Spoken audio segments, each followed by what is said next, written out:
Do you remember last year when Kelly McDonald introduced us to the ReelAbilities Film Festival hosted by the Miles Nadal Jewish Community Center, otherwise known as the MNJCC? I do. They showcase features, shorts, and documentaries about the deaf and disability communities. That's right. All the films feature actors or subjects who are members of the deaf or disabled community or are produced by deaf or disabled filmmakers. I remember the documentary Def Jam, still on one of my must-see lists from last year. Well, I think I have another one for your must-see list. It's called My Life in the City. Oh, what's that one about? Well, I think I'll let director Adam Goldhammer explain. But first, let's start with a clip from the film featuring one of its cast members, Kevin Head, who I met when I visited the MNJCC to learn more about the festival. Check it out. I wanna make a city much better to live, safe and live much better, and yeah, be happy. Do you guys have questions? The film is a documentary about a group of adults with intellectual and developmental disabilities and their use of public space in Toronto.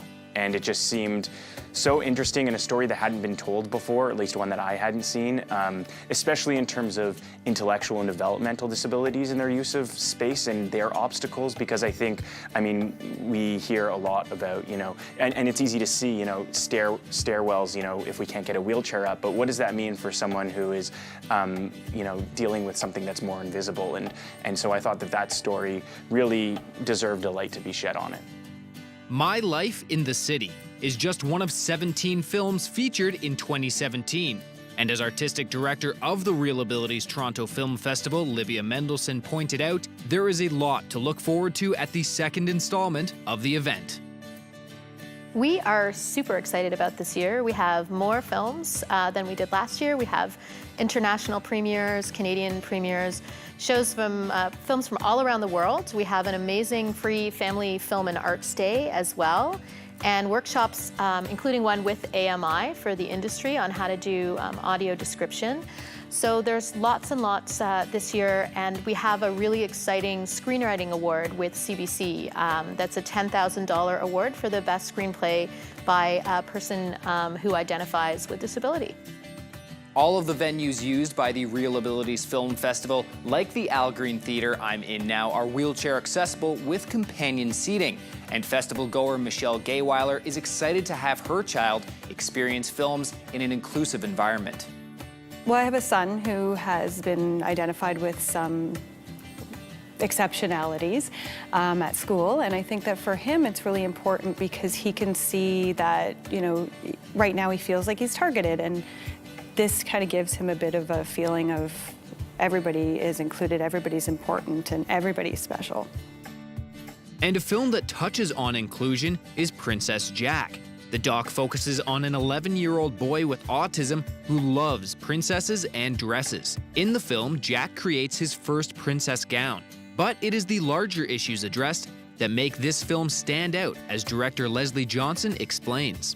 There are a lot of stereotypes and misconceptions about autism, and so I thought that it was just a very good opportunity to showcase sort of another story to fit into that canon of work.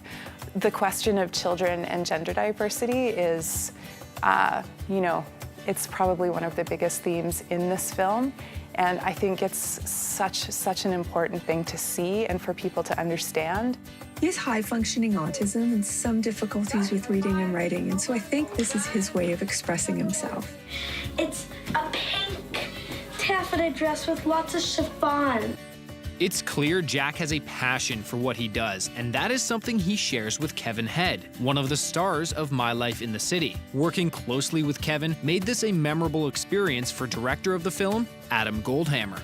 Kevin has a really big heart and kind of speaks for other people going through similar situations and wants sort of everybody to understand that, people who are picked on for having an intellectual or developmental disability, how much it hurts, how much looks on the subway can hurt.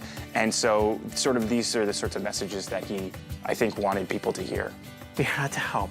We had to do something. We had to do something to help people. People had to see this. We're gonna make a difference in people's life, right? Make a difference. How we're gonna move forward. We had to move forward.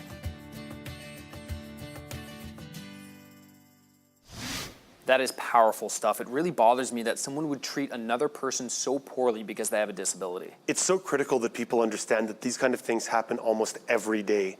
That said, good on Kevin for fighting for change and promoting awareness. Kevin was so great to talk to. He and everybody else were so passionate about their goals. For those living in the GTA and wanting to attend the festival, or if you're willing to make the trip, it takes place between May 10th and the 18th. And if you'd like more information, just head to toronto.reelabilities.org. That's real with 2 E's.